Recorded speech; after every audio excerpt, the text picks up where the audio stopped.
What is happening, y'all? Cowboy here, and welcome to my greatsword guide for the first Berserker Khazan. Now, the greatsword is a absolutely phenomenal weapon in this game, and it's the weapon I chose for my playthrough. I'm about 60 hours played with the greatsword at this point. While it does start off feeling rather slow, it actually opens up a lot when you grab the right skills. It is very aggressive, has very strong stagger capability, and it's just an absolute delight to play. So either way, I wanted to do a video breaking down basically everything I learned playing greatsword, share with you my ideal setup with greatsword, talk about the greatsword sets, all that stuff. So we're going to be going through the full greatsword skill tree here. I'll be talking about what I would consider to be the most important skills, and then doing a full overview of basically everything in this tree and my recommendations surrounding it. We're also going to be taking a look at the various greatsword sets and making recommendations for what sets are the most powerful, along with discussing their various set bonuses. So there will be some minor spoilers there, since you're going to see sets from various bosses, but we're not going to be going out and fighting bosses or anything. We're actually in the training area right now. So the biggest spoilers are going to be, armor names and what stuff looks like, basically. But either way, let's jump in. And the first thing I want to talk about are the core skills for greatsword. Now, there are a couple skills that I would consider absolutely necessary for greatsword, and you can actually get all of these pretty early. The first is going to be savage momentum. The second, phantom knight's veil. The third, heavy pressure. The fifth, combat cadence. And then lastly, furious swipe.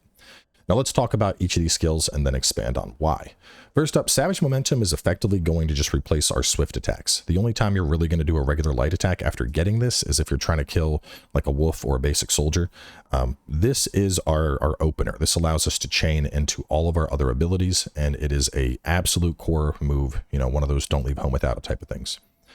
Phantom Knight's Veil is going to be our best ability by far. Now, the damage on this is respectable, but it's not really what we're going to be using it for.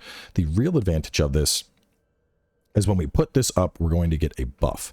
And while that buff is up, any charged attacks that we do are going to send out energy waves that can damage and stagger enemies. And this is going to be what allows us to chain various moves together and really maximize our damage potential. Without this, you're going to have a bit more trouble trying to finish off enemies. Like they'll be consistently where there's just a little bit of stamina left and you don't quite have enough to get there because you're burning through your own stamina. And this closes that gap in a really big way. Heavy pressure is going to be what allows us to chain all of these various abilities. So the greatsword is a very charge-centric weapon. We're looking to charge our heavy attacks. We're looking to charge our abilities.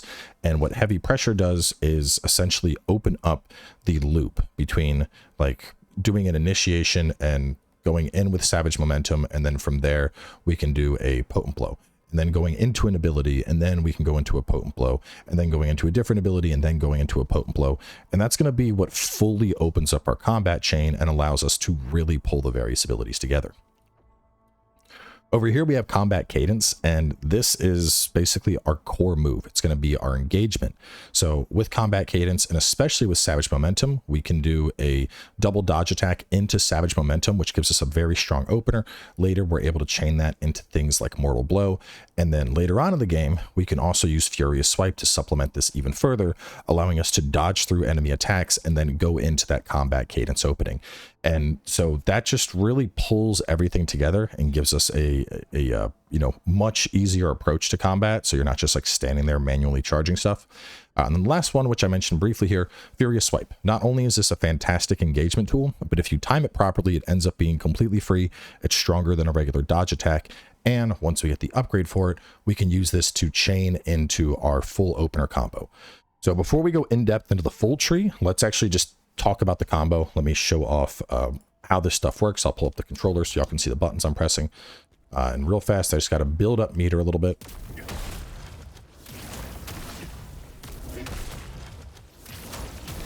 Want to get up to about 5. We're going to show just a couple different openers that basically just go through those various things that I just discussed. So the first would be a regular opener, and what I'm going to do is I'm going to dodge R1 and then hold R1, and then from there I can go into the mortal blow, and then from there into the charge attack. Instead, if I was trying to dodge an attack, the boss is getting ready, I can do the same thing, but I open with my furious swipe. So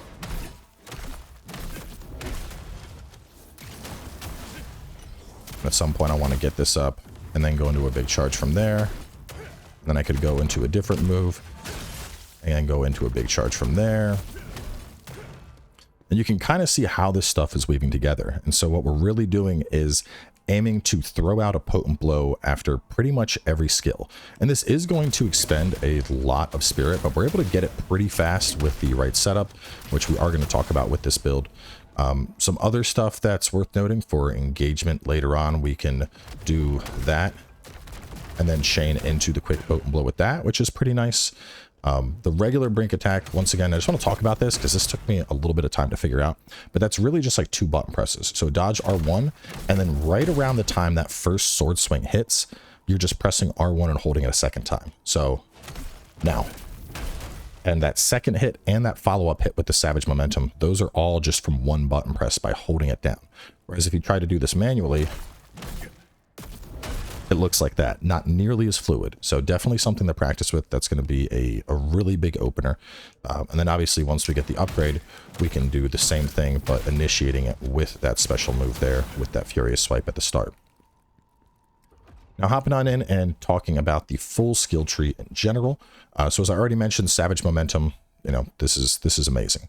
Not only does that have a fair amount of AoE, making it really good for knocking out basic enemies, the synergy it has with heavy pressure really opens things up. Manifest Power is just going to increase the range of our heavy attack. Obviously, this is going to be great. We don't have a ton of mobility with Greatsword, so more range is very beneficial. Heated Battle is just going to be a nice, decent passive, allowing us to poise through certain attacks and get out damage. Combat Cadence, we already talked about. Fantastic. Early on, Avenger is okay. I think the Greatsword is very dodge or guard focused compared to dodging. So like it's not a bad skill.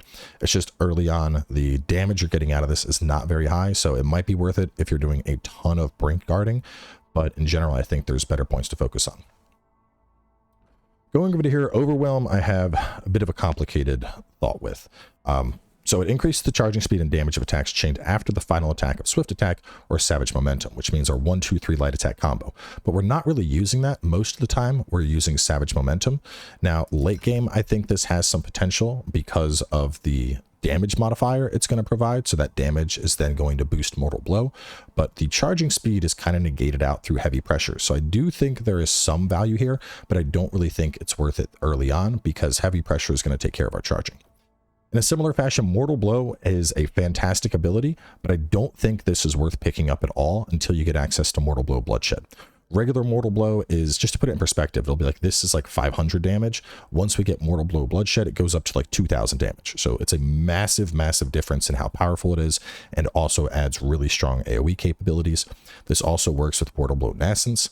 What's nice about this is we can run in, do a quick dodge attack, and then do that big AoE sweep instantly for Mortal Blow Bloodshed, making this a very strong ability for clearing out trash. But once again, until you get access to this, the damage is fairly lacking here, and you are going to want to fully level it up because the decreased stamina consumption is going to be what allows you to chain combos, as long as you saw me doing a second ago. Talking about Giant Hunt, this is going to be one of our go-to damage abilities. This does very, very respectable damage against bosses, especially larger bosses. It does have the ability to snipe with weak points in the head, and all in all, it's just a solid ability.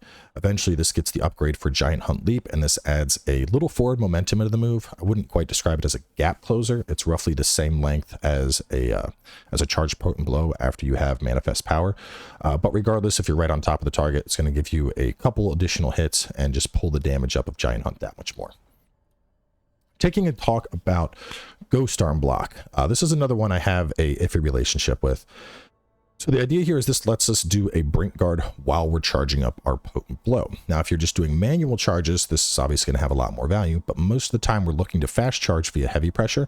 So I don't think it's all that worthwhile. It is important to note that as you can see, chained armor breakers don't consume stamina, and potent blows will activate faster if you get it off. So getting off that block means you're going into a fast charge, but usually we're just going to go into a fast charge and poise through anything that will be coming through. So there is some value to this move, but for the most part, I don't think it's really worth ignoring other stuff early on. At the same time, it's only 1 point, so decent consideration. Indomitable is a very, very solid pickup all around. This just allows us to take damage to deal more damage, and we're getting spirit back from it. No reason to not get that. Breakthrough, kind of similar to Mortal Blow. is an ability that's going to get very, very good towards the end. Early on, it's going to just allow us to kind of shrug off damage and get in a hit, and then we can charge it to do additional damage. But the damage on this really isn't anything to write home about. In its base form, it's actually our weakest spender, our weakest ability. However, once we get access to Breakthrough Limit, it actually becomes our strongest ability, which allows us to basically drastically increase the damage output if we end up shrugging off an attack while we're using this. So I wouldn't suggest working with this early on. I just don't think it's very good. But once you get far enough to where you can unlock Breakthrough Limit, this suddenly becomes one of the best abilities in the Greatsword's arsenal. Helm Break is fantastic. Instead of doing our sprint attack where we just do a shoulder check, this allows us to jump in the air and do a heavy attack. And then once we get Helm Break Onslaught, this quickly becomes a core ability in our kit because it allows us to do that jumping heavy attack and then immediately chain it via the bonus of heavy pressure into a fully charged potent blow, making it a very, very nice re-engagement option. Talking about some of the passives here, dodge stamina as well as defense stamina. Both of these are decent, but it's not something I would really worry about prioritizing all that much. Yeah, decreased stamina cost on dodging and guarding is obviously good, but not enough to where I would sacrifice core abilities to get it. We already talked about Furious Swipe. Furious Swipe is fantastic, but I would also very much recommend picking up Furious Swipe Pursuit. Earlier, when I was talking about the combo chain of doing a Furious Swipe into a combat cadence into a savage momentum, you can only do that full chain once you get Furious Swipe Pursuit. Armor Breaker is a fantastic counter option. As I mentioned, I think Greatsword is better played as a Brink Guard-centric weapon than a dodge weapon. Not to say dodging's bad, because obviously we have Furious Swipe. But the Armor Breaker is a very solid counterattack, and this can end up chunking a ton of health and a ton of stamina off enemies. Very, very good for a 1-point investment. And then later on, we get Heart Piercer, which is going to be 3 points to get the charging speed, which you are going to want. But that basically gives us a heavy attack-esque follow-up to Armor Breaker. And all in all, this is really just going to open up your counterplay that much more. One thing I really want to call out about Heart Piercer in particular is this move has a lot of interrupt properties. If bosses are starting up certain attacks and they're not like, you know, super committed attacks where they're going to go through it no matter what, more often than not, Heart Piercer will interrupt that attack because it like stabs it into them and then pulls it out. It's just very, very good interrupt. We already talked about defense stamina, but defense spirit, on the other hand, is very good. I tended to play very heavy with Brink Guarding. Now, if you're not doing that, you're obviously going to get less value here, but Brink Guards with Greatsword just feel good, and this is going to give you a lot of spirit gain. It is very, very nice, and spirit is the name of the game here, so I highly recommend this skill. Continuing down the tree, Titanic Descent, when we first unlock this portion of the tree, is a very good skill. The damage is pretty respectable. The gap close is definitely short. I tried using it as a gap closer, and it's about the same as Giant Hunt Leap, so you're not going to get very far with it. But when you first unlock it, it has the potential to be your strongest move. Unfortunately, it doesn't really hold up as we move into the end game because it gets outclassed by stuff like Giant Hunt Leap and Breakthrough Limit, even if you have Titanic Descent Explosion. Regardless, if you are choosing to use Titanic Descent, you might as well pick up Titanic Descent Explosion. Moving on over to Limit Break. This is fantastic. It just allows us to consume spirit to further empower our potent blow. No reason to not have it. Obviously, we talked about Phantom Knight's Veil already. This should be one of the first skills you're going to get. Nothing else to be said about that. Absolute core ability needed to really function with the set. Talking about Inner Fury. Now, Inner Fury, I have bit of a complicated relationship with. I don't think it's a very solid skill, to be honest.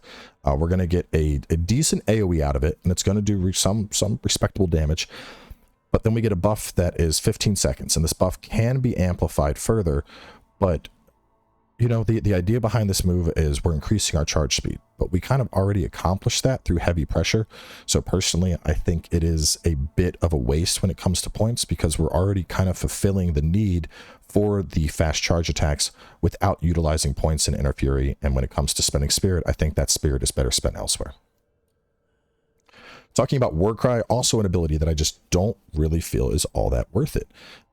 In terms of defensive capabilities, fully leveled up, this gives us roughly a 20% increase to our defense, which is okay. But, you know, if you've ever played a game like this before, you know, most of the time defense isn't really the name of the game. You're not really going to be, you know, seeing a massive increase in the damage mitigation, but regardless, 20% is 20%, and you can get some extra poise out of it. So there is something to be said about them, but both of these skills, I feel, just don't really stack up in comparison to just being aggressive and chaining various charge moves together. Talking about extreme dodge and solid stance. Both of these I would consider core skills. This just makes it so anytime we do a brink dodge or a brink guard, we're going to get stamina recovery. Note that this is bugged. It says after a brink dodge. That one's supposed to say brink guard. But just, you know, stamina is fantastic for greatswords, so these are obviously great skills. And then Seething Blood is just going to further amplify this effect, making it a very solid choice as well. And then the last thing to talk about is Counter-Strike. Now, Counter-Strike is pretty interesting, and I played with this ability for quite a bit. The idea behind this is we can either do a quick counter attack with it, a counter strike, if you will, or we can actually hold it and then let it out at the right time. And the timing on this is very similar to a brink guard, but the more I played with it, the more I felt that it was just kind of unnecessary, because we have brink guard, we have brink dodge, we have reflection, we have counter blow, and it's like, you know, we already have 4 separate defensive tools. Do I really need a 5th? And if you're playing Counter-Strike, you're really going to be using this to essentially replace your brink guard. And I think my problem with it is it's going to cost spirit, and given that the spirit is going to be restored if we time it right, it's a gradual restoration, meaning if you're up against an attack that you need to multi-brink with, like a weapon flurry where you got to be like guard, guard, guard, guard, guard, you can't use it for all that. And so because of that, I think it does lose some value. Now, if you want to stick with Counter-Strike either way, we have 2 options. Counter-Strike Chance, which is going to allow you a second use, which sometimes is enough to get through multi-hits by interrupting 2 in a row. Or alternatively, Counter-Strike Slam, which allows you to do a big slam follow-up and a little interrupt with the kick. Between playing with them personally, I think Counter-Strike Slam is a little bit of a stronger choice, only because that follow-up tends to, you know, usually that's going to be enough to interrupt the attack that I was dealing with, which is, you know, the thing here. I don't want to have to deal with Mounty Brink attacks if I'm using Counter-Strike. I want to interrupt the target and then get back into dealing damage.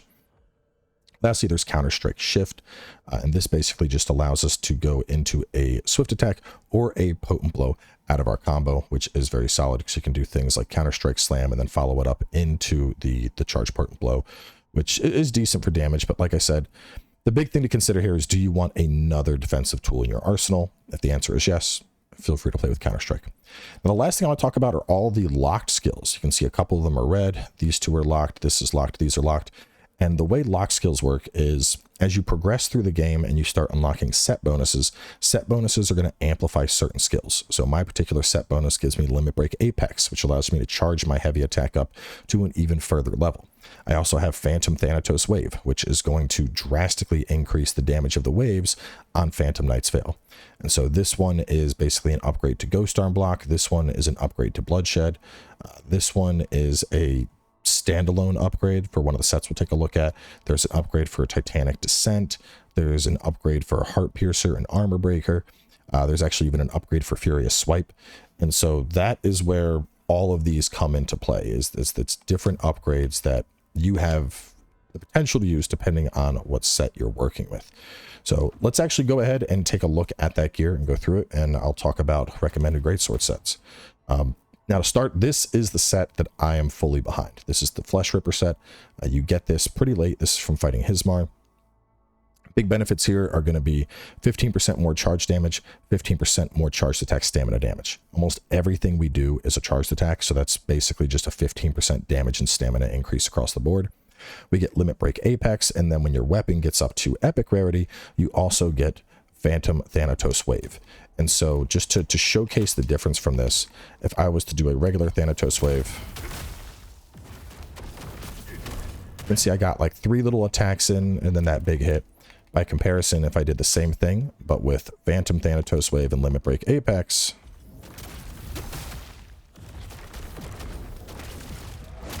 you can see much beefier hit, and on top of that, a ton of extra little hits that were coming in from the Phantom Wave.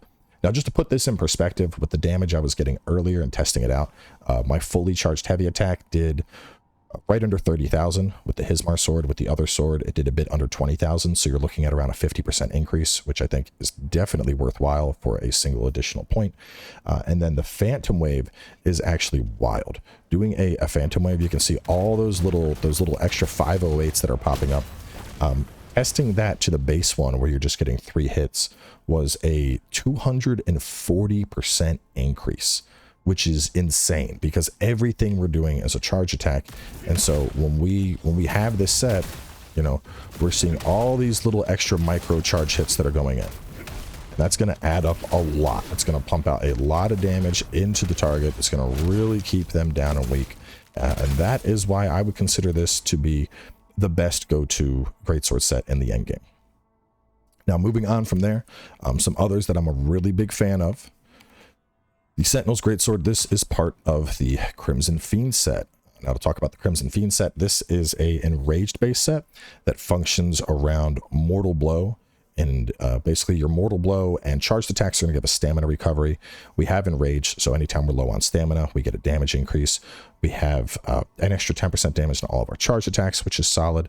And then Mortal Blow itself gets a additional 20% damage increase, which is pretty solid. And Mortal Blow gets the upgrade to Murderous, which the way Murderous works is after any time we do that, we can go into an instant and then do an instant quick charged attack. So once again, boop, boom, boom, and then boom. In this set in particular, you can really just kind of weave those Mortal Blows really, really fast. And I do think this is a very strong set.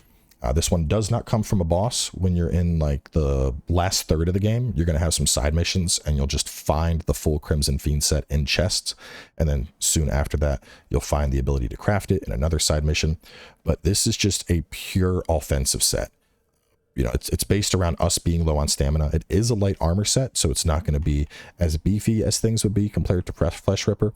But if you're just trying to just pump damage as fast as possible, I do think this is the fastest damage set that's available for Greatsword. Moving on from there, let's talk about the Chaos Ridden set. Now, this one we actually get pretty early. We get it from Malkula. He is like the 6th or 7th boss. But it is a very defensive oriented set, and it's one that I'm a pretty big fan of. So this set gives us basically static regen on Brink Guard, which does not fall off that last. So if you like Brink Guard somebody and then you're just exploring, your health is slowly going up, which is very nice. Multiple Brink Guards can get us a damage increase, and that damage increase is going to last for 10 seconds. It's going to go up to 20%. We're getting extra spirit accumulation on the Brink Guards. We're getting spirit skill consumed, which makes it so we're dealing increased stamina damage, and then we're going to gain spirit and remove all those stacks after a short duration. And then lastly, it's going to get us access to Volcanic Wrath, which is a very big spender. The idea behind Volcanic Wrath is we're basically dumping out all of our spirit for a very fast multi-hit move, kind of similar to like an Omni Slash or something. Very, very strong. Like I said, it's meant to be a spirit dump. And so this is a very like wait and see type set. The idea is you're aiming to do a lot of Brink Guarding. Obviously, it has a boost for counterattack damage when you get up to Epic. So Epic, or the counterattack, as we mentioned, also does count for Brink Guard. And it's a solid set in its own right. It's a very defensive set. I like the extra spirit accumulation it has coming in, and then executing Volcanic Wrath, that is just a really fun ability. So if you want a more defensive style of play, I think this is certainly a really good choice. And early on, I think it's going to be one of the better greatsword sets to get, especially if you are playing a counter style of play focusing around that Brink Guard. Now, moving on from there, the other greatsword sets aren't terrible. Personally, I just don't think they are as good as these three. I think these are like the 3 best in slots. But regardless, let's talk about the other ones. Going on to another late game one, the Fugitive Mage set. This one you get from a boss that is fairly late game.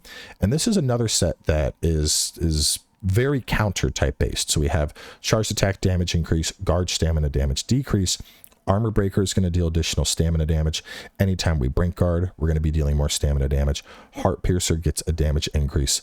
Brink Guard increases our damage by 15% for 5 seconds. And then lastly, we do Heart Piercer Fury. So just to really drive home the comparison, where Chaos Ridden is all about Brink Guarding to build up our spirit and then dump it on out on Volcanic Wrath. By comparison, the Fugitive Mage set is going to be very counterattack focused. So not just brink guarding, but looking to brink guard and constantly follow up with the armor breakers and the stamina piercers. So it is a very fun set. This is also a lightweight set as well. We'll go ahead and equip this skill to show it off real fast. The skill is very expensive. Just to talk about it, go to the skill tree real fast. This is a 5 cost spirit skill. In terms of the damage potential though, it is one of the strongest skills that we have access to. That can just, you know, as you can see, it almost did that thing's entire health bar. Just to put things in perspective, like my fully charged heavy with the Hismar set was around 30,000. That was around 46. So it is a very, very strong set. The question though is whether or not that's going to be worth 5 spirit to you. But cool ability regardless. Moving on from that one, let's talk about we'll talk about Devourer of Darkness. Now, this is from the Spider set, and I'm not a giant fan of this set, mainly because it just helps Ghost Arm. The Ghost Arm block stamina damage increase 100% is very nice. You're just getting a big stamina chunks anytime you hit Ghost Arm. And then we get Ghost Arm Overpower, which is just going to be an upgrade to the move. Brutal attacks can poison the enemy, which is pretty nice. But honestly, I'm just not that big a fan of Ghost Arm. You know, maybe in a different life it would have vibed with me better, but I just don't personally think it's all that good. The special here, Mad Dash, it's okay. You know, it doesn't seem as impactful as Scorching Earth or the Hismar upgrades, but it's still a decent set in its own right. And considering how early you can get it, it's a decent choice to use at that point. But I think it gets outclassed by a number of other sets for sure. And then the last dedicated greatsword set to talk about is going to be the Neglected Greatsword. This is part of the Ashen Wolf set, one of the very first sets we can get. And this one, honestly, it's really hard to recommend at all. You know, we're getting dodge, stamina cost decrease, health recovery, composed, which is where our stamina is above 50%. We get extra netherworld energy, like hooray, I guess more healing, and then a 15% to potent blow. But this is going to give us an upgrade to Titanic Descent, and personally, I just don't really think it's all that worth it. Just to show this off real fast, how it looks. Like, I think this is, and the funny thing is, until you get access to that skill, Titanic Descent, unless you have Eruption, it ends up Titanic Descent as just a base skill is outclassed by both Giant Hunt Leap and Breakthrough Limit. So because of that, personally, I think it's kind of disappointing.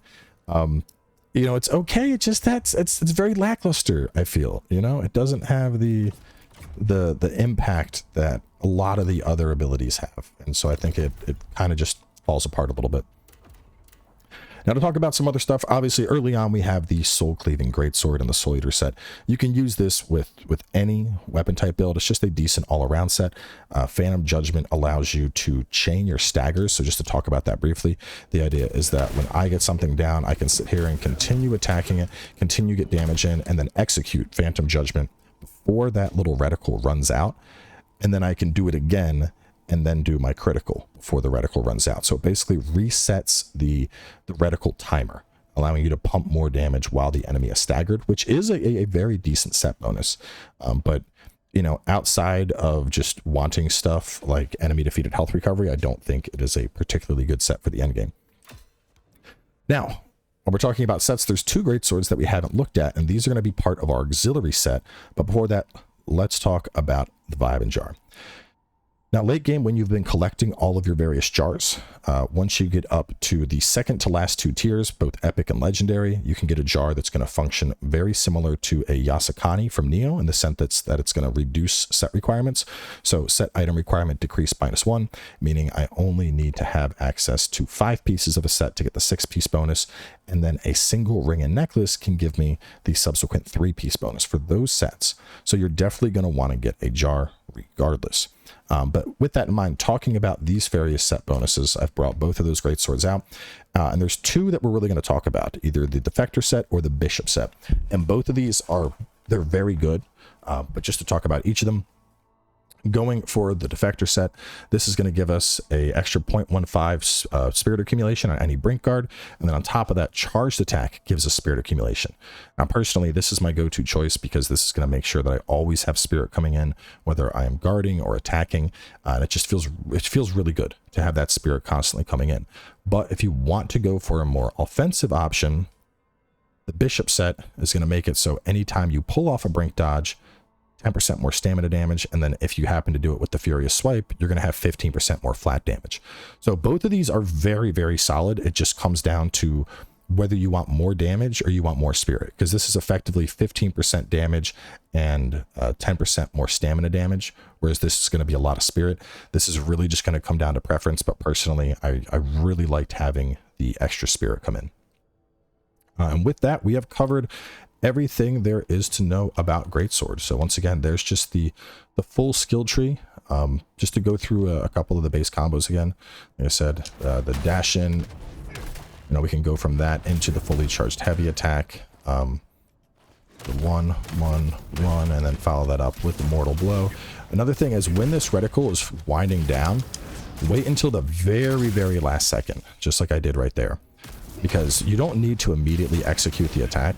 And so what you can do is, you know, effectively exactly what I did there, where we're going to see now it's red, fit as much damage as I can, and then the very last second, that's when I'm going to execute it to make sure we get out as much damage as possible. Because keep in mind, greatsword is all about staggering stuff, and while it's staggered, I want to pump out as much damage as humanly possible.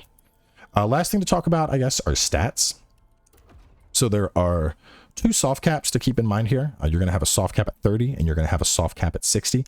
So in general, I would suggest just focusing on strength, endurance, and vitality and leveling them equally. To be honest, going for willpower or proficiency just isn't really going to be worth it unless you are leveling those weapons. The returns that you're going to get for dodge stamina cost decrease or stamina damage increase are going to be incredibly minimal compared to what you would get from just your gear alone. So I don't think it's worth investing in cross stats whatsoever in this game. You know, in Neo, we wanted to put a couple of points into our stats and like get everything up to like 10 because of a soft cap. Not the case here. Not the case at all, in my opinion. Level up Vit, endurance, and strength equally. Get them all to about 30. After all three of those are at 30, then bring them on up towards 60. And then beyond that, strength, you might as well go high enough so that you have a agility. There's no reason not to. Obviously, it's not actually at 97. It's at 90. One thing to keep in mind, the stat bonus we get from jar helms, that does not count towards our weight threshold for whatever reason. I don't know if that's a bug, but that is not going to benefit us. It's just going to count as additional pure raw damage. But yeah, getting endurance up to 60 feels really good for greatsword, having all that extra vitality, and then obviously we're just pumping strength up as high as it can go here on out. And then, you know, after my strength is leveled up, at that point I will I'll probably start putting some points into proficiency. But just in terms of the raw damage, like where I am at, I'm still getting more damage out of putting a point into strength than I would be putting a point into proficiency. So it's really just, it's not worth going for your alt stats. But either way, that is going to wrap things up. I hope you enjoy playing with the greatsword. It is truly a fantastic weapon. As for whether I'll do this with spear or dual blades, I might down the line, but you know, I had 60 hours with greatsword and I do not have 60 hours with those weapons. So if it happens, it will be far in the future. But that's all for me. Thanks for coming by. Catch you next time.